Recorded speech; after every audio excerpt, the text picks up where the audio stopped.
Ժորժան, այսօրը շատ լավ լուրով ենք սկսել, որովհետև ախալքալակ կարս երկաթուղին այսօրվանից բաց է Հայաստանի Հանրապետությունից արտահանվող և Հայաստան ներմուծվող բեռների համար։ Այսօրվա դրությամբ Հայաստանը դեպի արևմուտք և դեպի արևելք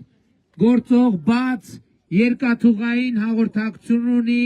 Թուրքիայի և Ադրբեջանի տարածքով։ Առաջիկայում մենք ստորագրելու ենք Միացյալ Նահանգների հետ թրիփ նախագծի իրագործման արդեն վերջնական պայմանագիրը, իրագործելու ենք այդ պայմանագիրը,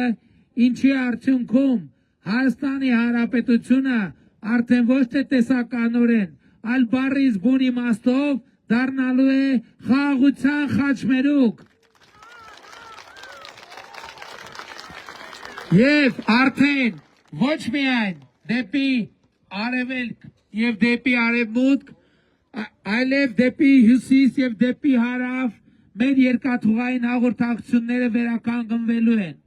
Այսինքն Պարսից ծոցից Սև ծով և հակառակողությամբ, Միջերկրական ծովից Կասպից ծով և հակառակողությամբ և սա